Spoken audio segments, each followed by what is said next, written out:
Alright, I'm about to make some cherry melomel. I used about 10 pounds of these frozen cherries, frozen tart cherries. Make sure they're not sweet but tart. I have them kind of thawing in here. I'm using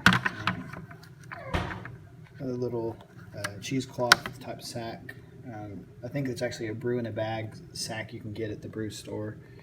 I'm having them thaw there in a bucket. I have a brew bucket right there for sanitizing, and there's my sanitizer solution all mixed up. And go over here. I have all my cocktail of chemicals. See, I got some Camden tablets. I used. You can see all the amounts in the blog. Some yeast nutrient, and right here yeast energizer, which really help out with especially fermenting honey. Pectic enzyme, which is good for fruit, and when you use fruit, it helps clear the wine. An acid blend to kind of balance out the sweetness, and then some wine tannin, which also kind of balances this out too. Also, I have some bentonite right here measured out. I'm gonna use that to help clear the wine before fermentation as well. Also out here, in the 100-degree heat, I have some honey getting warm so it'll pour easy. I have 15 pounds of orange blossom honey. Okay, I heated up some water in the microwave. I'm going to pour some of this in there, stir it up, and put it in the bucket first, and then I'll start pouring the honey and water on top of that. So, stir it up, get it.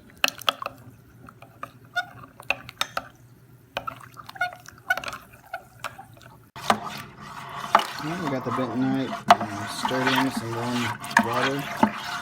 First, next I'm going to add honey and water. Then I got some water starting to boil over there. I'm going to pour it over the cherries right here to kind of extract some of the juices from them a little bit. And then I'm going to pour that in there once I already top it off to about the 5-gallon mark.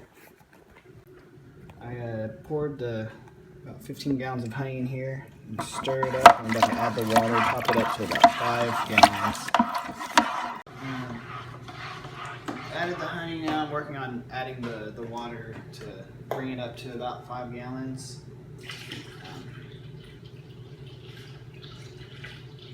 It might be a little bit more. I'm experimenting on this recipe, so I kind of just pulled the poundage of how much I need kind of out of thin air.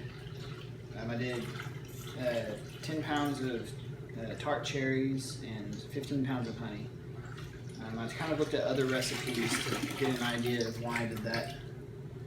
But really, I'm not following any recipe. I'm just kind of basically, like I said, experimenting. Alright, I finished adding all the water, added about 4.5 extra gallons. It's about at 5.5 gallons right now, and I measured the gravity. It's at 1.090. That's before I add the fruit. Alright, I'm gonna put these chemicals in there that I measured out. You can find the exact measurements on the blog. I'm gonna stir them in.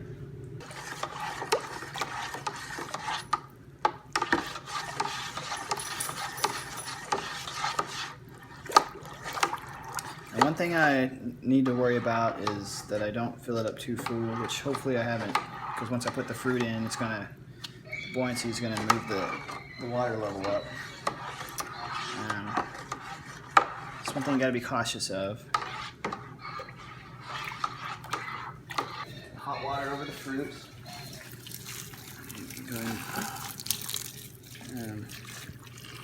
To kind of help thaw it, but also to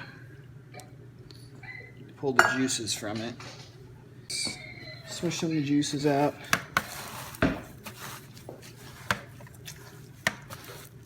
Alright, now I'm going to pull the bag and put it in here.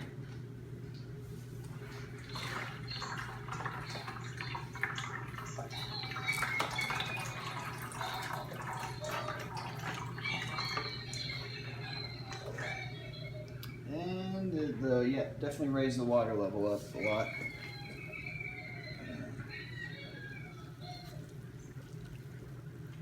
And with this too,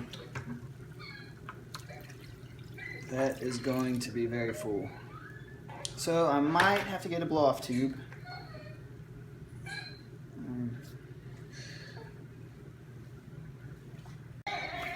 Alright, so I got the fruit in there. I'm going to let it sit for 24 hours because the K-meta, or the potassium metabisulfite, need to let that sit 24 hours or else it's going to kind of affect the yeast fermenting.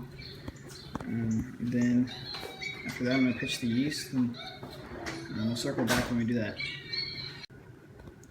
Alright, it's been about 24 hours, so I started rehydrating my yeast. Just followed the instructions. Oops. Followed the instructions on the back of the packet. And I used the Lalvin K1V116 yeast. And I'm going to use my aeration system to hydrate it. I have that hooked up right here, and I've sanitized.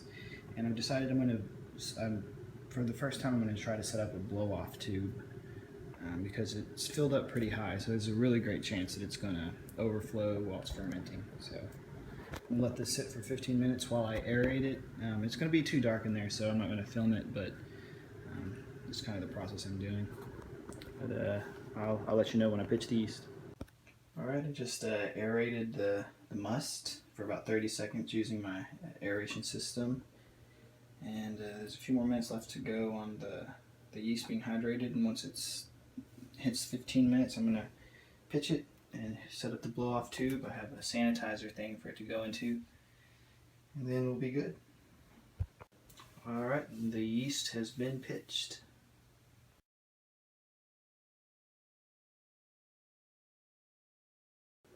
Alright, and this is how I have the blow-off tube set up. If you can see, I just have the airlock with just the big part and everything else taken out, and then I have a tube, and the tube's going into a bottle full of sanitizer.